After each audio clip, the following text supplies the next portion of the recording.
డబ్బు యొక్క భావన ప్రాథమిక 1వ తరగతి నుండి 3వ తరగతి వరకు పిల్లలకు పరిచయం చేయబడుతుంది. తరువాత 4వ మరియు 5వ తరగతులకు చేరుకున్నప్పుడు వారు డబ్బు గురించి అవగాహనను పొందుతారు. డబ్బుతో బేసిక్ నంబర్ ఆపరేషన్లు ఎలా చెయ్యాలో, డబ్బును ఎలా ఉపయోగించాలో మరియు ధరల జాబితాలు ఎలా చూపించాలో వారు తెలుసుకుంటారు.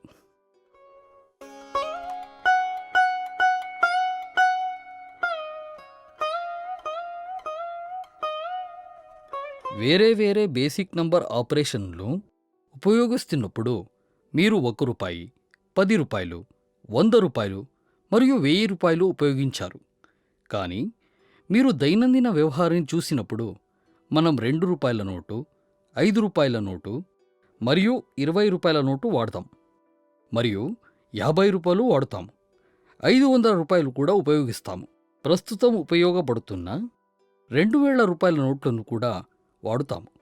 రూ. 1000 నోటు డీమానిటైజ్ అయినా కూడా మనం దాన్ని భావన స్పష్టత కోసం మరియు దశాంశ వ్యవస్థను ఉపయోగిస్తున్నాం కాబట్టి ఇది కూడా ఉపయోగిస్తాము. అందువల్ల లెక్కల కోసం రూ. 1000 నోట్ను నిలుపుకున్నాం. అదేవిధంగా మనం 1 పైసా, 2 పైసాలు, 5 పైసాలు మరియు 10 పైసా నాణ్యాలను కూడా ఇక్కడ ఉపయోగిస్తున్నాం. మనం గమనించవలసిన విషయం, లెక్క పెట్టినప్పుడు మనం అత్యధిక విలువైన నోట్లతో ప్రారంభించి తక్కువ విలువైన నోట్ల వైపు వెళ్ళాలి. అది పూర్తయినప్పుడు మొత్తాన్ని లెక్క పెట్టడం సులభమవుతుంది మరియు డబ్బుల లెక్కలు సులువుగా ముగిస్తాయి. అదేవిధంగా మనం పైసా నాణ్యాలను ఉపయోగిస్తున్నాము. ఇది డబ్బు యొక్క భావనలను బోధించడంలో దశాంశ సంఖ్యల భావనను చాలా స్పష్టం చేస్తుంది. ఇవన్నిటినీ అర్థం చేసుకోవటానికి డబ్బు అనే భావనను అర్థం చేసుకోవడంలో నోట్లు మరియు నాణ్యాలను ఎలా ఉపయోగించవచ్చో ఇప్పుడు చూద్దాం.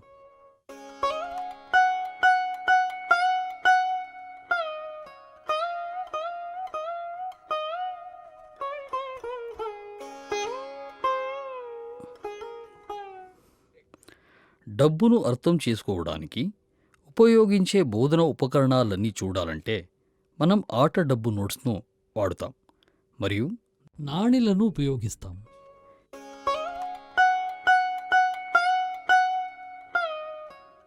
ఇప్పుడు ఏం చేద్దాం?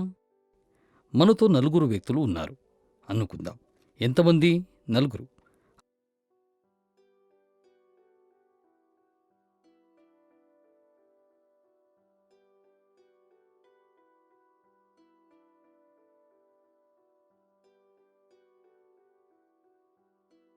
ఆ 4కి కొంత డబ్బు పంచుతాను. ఎంత డబ్బు? తర్వాత చూద్దాం. ఎవరికి ఎంత ఉందో ఇప్పుడు మనం లెక్క పెట్టొచ్చా? లెక్క పెడదాం. మొదటి వ్యక్తికి రూ. 2000 నోటు, ఒక 500 నోటు ఉన్నాయి. కాబట్టి ఇది ఎంత? ఒక 2000 నోటు మరియు 500 నోటు. కాబట్టి వారి వద్ద రూ. 2500 ఉన్నాయి. రెండవది 500 మరియు 10 మరియు 510, 511, 512, 513, 514. ఇక్కడ మొత్తం రూ. 514. మనం 3వ వ్యక్తి కుప్పను పరిశీలిస్తే రూ. 100 నోటు, ఒక రూ. 10 నోటు, 110, 11, 12, 13, 14, 15 ఉంది. కాబట్టి ఇక్కడ మొత్తం రూ. 115 ఉన్నాయి. 4వ వ్యక్తికి ఒక రూ. 100 నోటు మరియు 101, 102, 103, 104, 105 కాబట్టి ఇక్కడ మొత్తం రూ. 105 ఉన్నాయి. మొదటి వ్యక్తికి 2500 ఉంది. అంటే వారు అత్యధిక మొత్తాన్ని కలిగి ఉన్నారు. మరియు 4వ వ్యక్తికి 105 ఉంది. అంటే ఈ నలుగురిలో అతి తక్కువ మొత్తం. కానీ మనం ఒక ప్రశ్న అడగవచ్చు. మనం నోట్ల సంఖ్యను పరిశీలిస్తే అత్యధిక విలువ కలిగిన కుప్పలో 2 నోట్లు మాత్రమే ఉన్నాయి. 2000 ఒకటి మరియు 500లో ఒకటి. కేవలం 2 నోట్లు. అతి తక్కువ విలువ కలిగిన కుప్ప నోట్లను చూద్దాం. 1, 2, 3, 4, 5, 6. కాబట్టి కనీస విలువకు 6 నోట్లు ఉన్నాయి. కానీ తక్కువ నోట్లకు అత్యధిక విలువ ఉంది. అంటే నోట్ల సంఖ్యతో విలువ పెరగదు. మీకు అధిక విలువ కలిగిన నోట్లు ఉన్నప్పుడు డబ్బు విలువ పెరుగుతుంది. ఈ వాస్తవాన్ని మనం ఇప్పుడే చేసిన కార్యాచరణ నుండి అర్థం చేసుకోవచ్చు. ఇప్పుడు మనం మరో కార్యాచరణం చేద్దాం. నేను ఇక్కడ ఎంచుకుంటున్నాను. నా దగ్గర 100 నోటు, 5 రూపాయల నోటు ఉన్నాయి. మనం వాటిని జోడించినప్పుడు మనకు ఎంత లభిస్తుంది? 100 నోటు ఒకటి, 5 రూపాయల ఒక నోటు. ఇప్పుడు మనకు 105 రూపాయలు ఉన్నాయని తెలుసు. ఇతర నోట్లను ఉపయోగించి మొత్తం 105ను తయారు చేసే ఇతర మార్గాలు ఏవి? ఇప్పుడు ఎలా చేయొచ్చు అని చూద్దాం. మనకు ఒక వాస్తవం తెలుసు. అంటే ఒక పద్ధతిలో మనకు మొత్తం 100 మరియు 5 రూపాయల నోటు ఉంది. మనం మరొక పద్ధతిని ఉపయోగిస్తే మనం ఏం చేయాలి?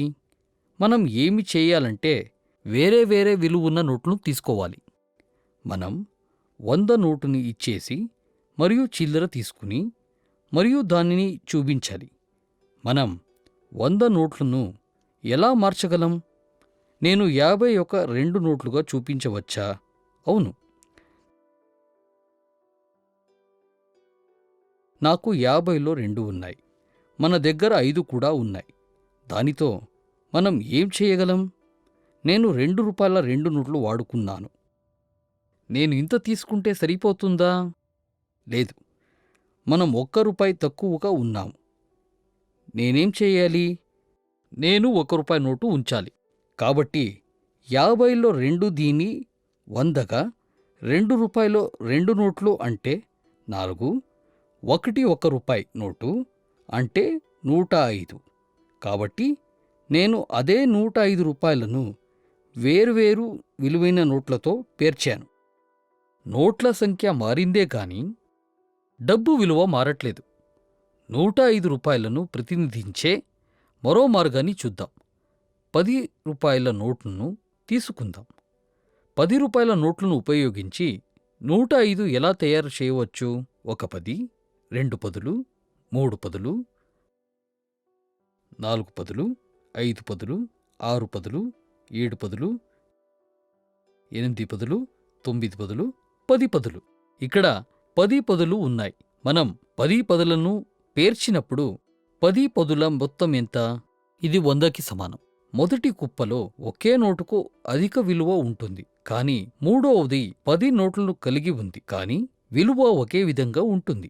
కానీ మనం ఇక్కడ 100 మాత్రమే ఉంచాము. మనం మరో 5 రూపాయలు ప్రాతినిధ్యం చేయాలి. మనం ఏం చేయగలం? మనం 5 రూపాయల నోటు వాడవచ్చు, లేదా 5 రూపాయల నాణ్యం కూడా వాడే సాధ్యత ఉంది. ఇప్పుడు 4వ కుప్పలో 50 రూపాయల నోట్లు ఉంచాను. 10వ 2 నోట్లు మరియు 5 రూపాయల 4 నోట్లు. కాబట్టి 50, 60, 70, 75, 80, 85, 90. మనం ఇక్కడ 90 రూపాయలు చూపించాము. మనం ఇంకా 15 రూపాయిని ఏం చేయాలి? చూపించాలి. ఈ 15 రూపాయల్ని మనం ఒక్కొక్క రూపాయి 15 రూపాయలు పడదాం. 1, 2, 3, 4, 5, 6, 7, 8, 9, 10, 11, 12, 13, 14, 15. కాబట్టి మీరు గమనిస్తే మనం 105 రూపాయలను 4 రకాలుగా ప్రాతినిధ్యం చేశాం. ఇక్కడ 2 నోట్లు మాత్రమే ఉన్నాయి. ఇక్కడ 5 నోట్లు మాత్రమే ఉన్నాయి. ఇక్కడ 10 నోట్లతో మన దగ్గర ఒక నాణ్యం కూడా ఉంది. మరియు ఇక్కడ మనకు 50, 10, 5 మరియు 1 రూపాయి ఉన్నాయి.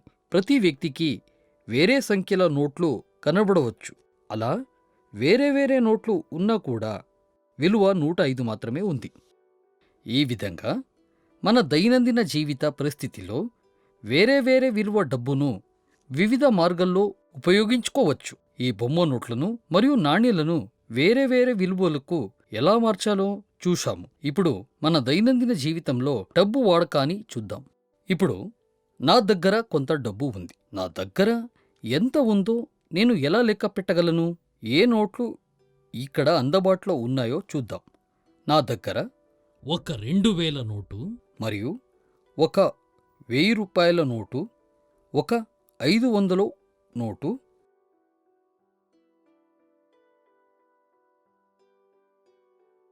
100 నోట్లు 3 ఉన్నాయి. 10 రూపాయల 3 నోట్లు మరియు ₹1 1, 2, 3, 4, 5, 6, 7, 8, 9, 10, 11, 12, 13, 14, 15, 15 ₹1 ఉన్నాయి. నేను మొత్తాన్ని లెక్క పెట్టాలంటే సాధారణంగా మనం ఎక్కడి నుండి ప్రారంభించాలి?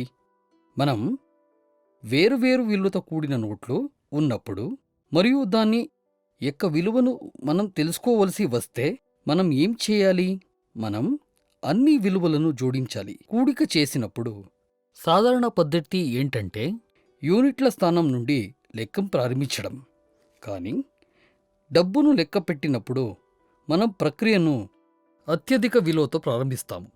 మనం అత్యధిక విలువ నుండి ప్రారంభించి తక్కువ విలువల వైపు వెళ్తాం. అందువల్ల డబ్బును జోడించడంలో సాధారణ నియమ నిబంధనలు వర్తించవు.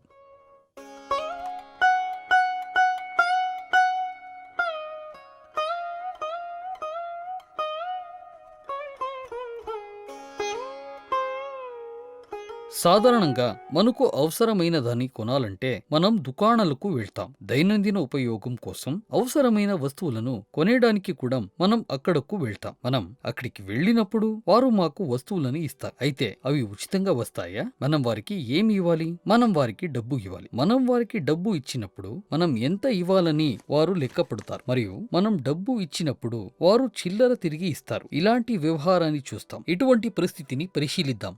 ఇప్పుడు రాము అనే అబ్బాయి ఒక షాపుకి వెళ్ళాడు. రాము ఏం చేశాడు? అతను ఒక దుకాణానికి వెళ్ళాడు మరియు అతను అక్కడ కొన్ని వస్తువులను కొంటాడు. అతను వస్తువులను కొన్నప్పుడు అతను కొన్న వస్తువులు ఏమిటి చూద్దాం. అతను చేసేది 10 రూపాయలకు పెన్ను కొంటాడు మరియు 5 రూపాయలకు చాక్లెట్ కూడా కొంటాడు మరియు 20 రూపాయల 2 పుస్తకాలను కొంటాడు. కాబట్టి అతను 3 వస్తువులను కొన్నాడు. అతను కొన్న వస్తువులు ఏమిటి? అతను 2 పుస్తకాలు కొన్నాడు. ప్రతి పుస్తకం ధర ఎంత? 20 రూపాయలు. అతను ఒక పెన్ను కూడా కొన్నాడు. పెన్నుకి ఎంత? 10 రూపాయలు. మరియు చాక్లెట్, అది ఎంత? చాక్లెట్ కోసం 5 రూపాయలు.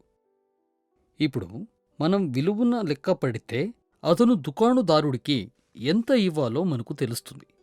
లెక్క పెడదాం. 10, 20, 30, 40, 50 మరియు 5, మొత్తం 55. రాము దుకాణదారుడికి 55 రూపాయలు ఇవ్వాలి. కాని రాము వద్ద 100 రూపాయల నోట్లు ఉంది. అందువలన అతను ఏమి చేశాడు? అతను 100 నోటును దుకాణదారుడికి ఇస్తాడు.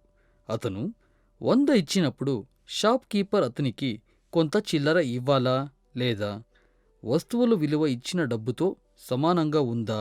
మనం కొద్దిగా ఆలోచించినప్పుడు ఏమి చేయాలో మనకు తెలుస్తుంది. అతను దుకాణదారుడికి ఎంత ఇవ్వాలో అంతకంటే ఎక్కువ డబ్బు ఇచ్చాడు. అందుకే షాప్ కీపర్ వస్తువుల విలువను మాత్రమే తీసుకొని చిల్లర తిరిగి ఇవ్వాలి. అతను చిల్లర తిరిగి ఇవ్వాల్సి వస్తే మనం మొదట 100కు చిల్లర తీసుకోవాలి. అతను మొదట చిల్లర తీసుకొని 55 ఉంచుకుని మిగిలిన దాన్ని రాముకి తిరిగి ఇవ్వాలి.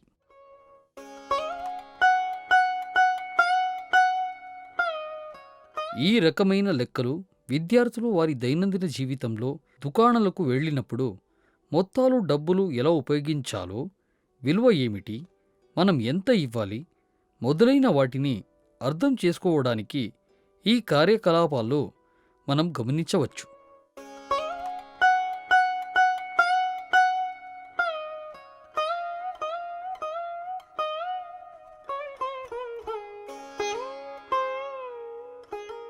ఇప్పుడు మనం ఆట డబ్బును ఉపయోగించడం ద్వారా డబ్బు యొక్క విభిన్న విలువలు ఎలా వచ్చాయో ఇప్పటి వరకు చూసాం.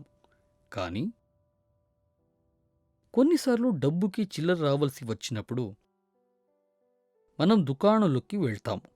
అలాగే మనం డబ్బు జమ చేయడం లేదా తీసుకోవటాని కోసం బ్యాంకుకు వెళ్తాం. ఈ కార్యాచరణలో అధిక విలువైన నోట్ల కోసం వేరే వేరే నోట్లు ఎలా పొందవచ్చో చూద్దాం. మనం 100 రూపాయల నోట్లు ఉపయోగిస్తే ఈ మొత్తానికి చిల్లర అవసరమైతే 10 రూపాయల 10 నోట్లు పొందవచ్చు. అంటే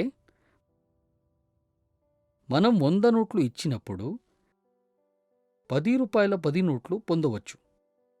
మనం 100 కాకుండా 50 రూపాయల నోటు ఉపయోగిస్తే ఏం జరుగుతుంది? 100కు 10 రూపాయల 10 నోట్లు వచ్చాయి. 50కి ఎన్ని 10 రూపాయల నోట్లు వస్తాయి? ఇది 100లో సగం కాబట్టి మనకు సగం నోట్లు వస్తాయి. 5 రూపాయల నోట్లు చిల్లర వస్తే మనకు లభించే నోట్ల సంఖ్య ఏమవుతుంది? పెరుగుతుంది. అందువల్ల 10 రూపాయలలోనే చిల్లర పొందడం కూడా సాధ్యం. అంటే మనం ఏమి చేయొచ్చు? మనకు 10 రూపాయల 5 నోట్లు లభిస్తాయి. 100 మరియు 50 రూపాయలు. కాబట్టి మనం గమనించినప్పుడు 100 రూపాయలకు 10 రూపాయల నోట్లు 10, 50కి 10 రూపాయల 5 నోట్లు వచ్చినాయి. మనం అర్థం చేసుకునేది 100 విలువ 50 విలువ కంటే ఎక్కువ. ఇప్పుడు మనం 10 రూపాయల నోటును ఉపయోగిస్తే దానికోసం మనం ఎన్ని రకాలుగా వేరే వేరే నోట్లు వస్తాయి అని చూస్తే చిల్లర ఎలా వస్తుందో చూద్దాం. నేను ఇక్కడ చెయ్యబోయేది ఏంటంటే 5 రూపాయల నోట్లను వాడుతాను. నేను ఒక 5 రూపాయల నోటును వాడితే అది సరిపోతుందా? లేదు. నేను మరో 5 రూపాయల నోట్ను వాడితే వాటిలో 2 5 రూపాయల నోట్లు ఉన్నాయి. ఇవి దేనికి వచ్చాయి? 10 రూపాయలకు 5 రూపాయల 2 నోట్లు వచ్చాయి. 10 రూపాయలకు 5 నోట్ల 2 వచ్చినట్లే 5 రూపాయలకు ఎన్ని 1 రూపాయలు పొందవచ్చో చూద్దాం. 1, 2, 3, 4, 5. కాబట్టి మనకు 5 రూపాయలకు 1 రూపాయి యొక్క 5 నోట్లు లభిస్తాయి. 1 రూపాయికి 10 పైసా నాణ్యాలు తీసుకుంటే మనకు 10 10 పైసా నాణ్యాలు లభిస్తాయి. ఈ విధంగా 10 పైసలను మనం చూడవచ్చు. 10,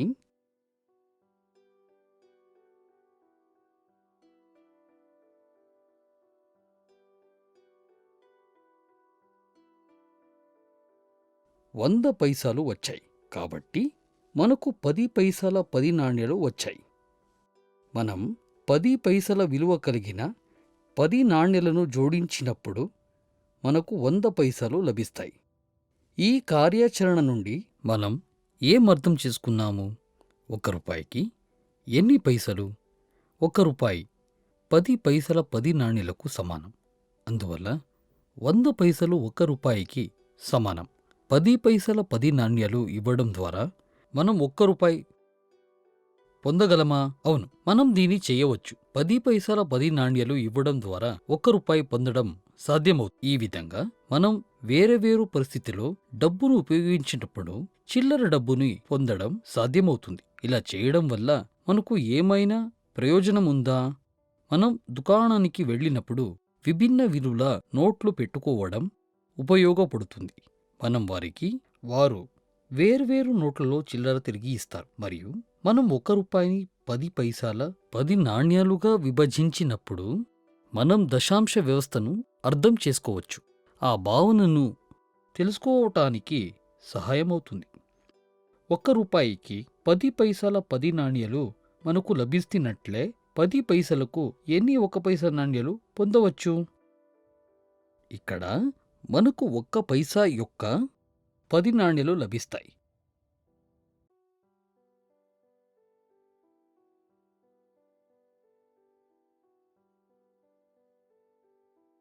కాబట్టి మనం 10 పైసలకు 1 పైసా నాణ్యాలుగా విభజించినప్పుడు మనకు 1 పైసా యొక్క 10 నాణ్యాలు లభిస్తాయి. కానీ మనం ఎందుకు అర్థం చేసుకోవాలి? మనం 1 పైసా మరియు 10 పైసలు ఎందుకు అర్థం చేసుకోవాలి? ఇది డబ్బు గురించి అయినప్పటికీ తరువాతి తరగతిలో 4వ మరియు 5వ తరగతులలో మనం దశాంశ పద్ధతి వచ్చినప్పుడు, భావనను చూసినప్పుడు ఈ కార్యాచరణ మనకు సహాయపడుతుంది. అందువల్ల నాణ్యాల భావనను ఈ తరగతులలో అర్థం చేసుకోవడం చాలా ముఖ్యం. మన దగ్గర కొంత డబ్బు ఉన్నప్పుడు లేదా కొంత డబ్బు వచ్చినప్పుడు ఒక విధంగా మాత్రమే చిల్లర పొందడం సాధ్యమా? 10 పైసలలో మాత్రమే మనకు 1 రూపాయికి మార్పు వస్తుంది. లేదా రూపాయికి ఎన్ని 50 పైసల నాణ్యాలు లభిస్తాయి? మనకు 50 పైసల 2 నాణ్యాలు లభిస్తాయి. 5 రూపాయలకు ఎన్ని 1 రూపాయి నాణ్యాలు లభిస్తాయి? 5 రూపాయలకు 5 నాణ్యాలు లభిస్తాయి. ఏ విలువ యొక్క 5 నాణ్యాలు? 1 రూపాయిలో 5 రూపాయలు. 10 రూపాయలకు 2 రూపాయల ఎన్ని నాణ్యాలు మనకు లభిస్తాయి? మీరు ఆలోచిస్తే మీకు సమాధానం లభిస్తుంది. విద్యార్థులు ఈ ప్రశ్నకు ప్రాథమిక తరగతులలో సమాధానం చెప్పే అవకాశం ఉంది. 10 వరకు ఎన్ని 2లను కూడిక చేయవచ్చు? అది సమాధానానికి దారి తీస్తుంది. కాబట్టి 10 రూపాయలకు మనం 2 రూపాయల 5 నాణ్యాలను చూడవచ్చు. అదేవిధంగా ఆట డబ్బుని ఉపయోగించి డబ్బు యొక్క వివిధ విలువల కోసం దైనందిన జీవితంలో డబ్బు యొక్క విభిన్న భావనలను మనం అర్థం చేసుకోవచ్చు.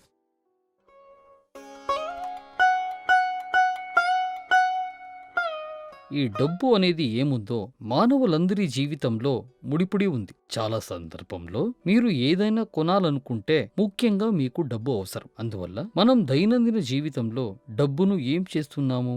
వివిధ మార్గాల్లో ఉపయోగిస్తాం. మరి ముఖ్యంగా మనం ఒక బ్యాంకుతో లావాదేవీలు చేయవలసి వచ్చినప్పుడు మరియు ఒకదాని నుండి మరొక్క దానికి డబ్బును బదిలీ చేయవలసి వచ్చినప్పుడు మనం వివిధ రకాల కార్డులను ఉపయోగిస్తాం. ఇది డెబిట్ కార్డ్ లేదా క్రెడిట్ కార్డ్ కావచ్చు, లేదా ఇది ఆన్లైన్ బదిలీ కావచ్చు. ఈ రోజుల్లో చాలా షాపుల్లో వారు క్యూఆర్ కోడ్ చిత్రాన్ని వేలాడిస్తారు. మీరు కేవలం ఒక కప్పు టీ కొన్నప్పటికీ మీరు క్యూఆర్ కోడ్ను స్కాన్ చేసి డబ్బును బదిలీ చేయవచ్చు. ఇలాంటి అనేక కొత్త పరిస్థితులను మనం చూస్తున్నాం. ఇంకా మీరు ఏది కొనుగోలు చేసినా వారు ఏమి చేస్తారు? వారు ఎంఆర్పిని ప్రదర్శిస్తారు. ఇది ఏమి సూచిస్తుంది? మనం ఏదో చూసినప్పుడు అవి విలువ యొక్క ధరను చెబుతాయి. వస్తువులను కొనేయడానికి లేదా అమ్మడానికి మనకు డబ్బు కావాలి. అందువల్ల దీన్ని ఎలా ఉపయోగించాలో మనం అర్థం చేసుకోవాలి. డబ్బు యొక్క వాస్తవ విలువను మనం అర్థం చేసుకోవాలి. వేర్వేరు విలువ కలిగిన కరెన్సీతో డబ్బు ఎలా మారగలదో అర్థం చేసుకున్నప్పుడే మనం దాన్ని సరిగా ఉపయోగించుకోవచ్చు. డబ్బు అనే భావనను మనం అర్థం చేసుకున్నప్పటికీ, విలువ ఎలా మారుతుందో అర్థం చేసుకున్నప్పటికీ కొన్నిసార్లు మనం తప్పులు చేసే అవకాశం ఉంది.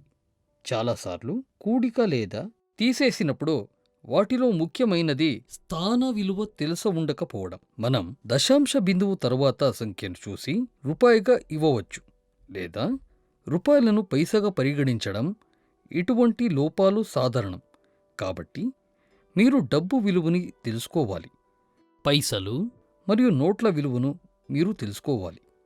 మీరు సంఖ్యల స్థాన విలువలు కూడా తెలుసుకోవాలి. మరియు రూపాయిని పైసగా లేదా పైసా రూపాయిగా మార్చేటప్పుడు విద్యార్థులు తప్పులు చేసే అవకాశం ఉంది. దీనికి దైనందిన జీవిత ఉదాహరణలు ఇవ్వడం ద్వారా, వారికి మరింత నిజ జీవిత పరిస్థితులను ఇవ్వడం ద్వారా ఈ లోపాలను సరిదిద్దడం సాధ్యమవుతుంది. డబ్బు చాలా ప్రాంతంలో ఉపయోగించబడుతున్నందున వాటిని భావనలను అర్థం చేసుకోవడం చాలా ముఖ్యం. మనం ఈ వీడియోలో ఈ భావనను వివరంగా తెలుసుకున్నాం. ధన్యవాదాలు.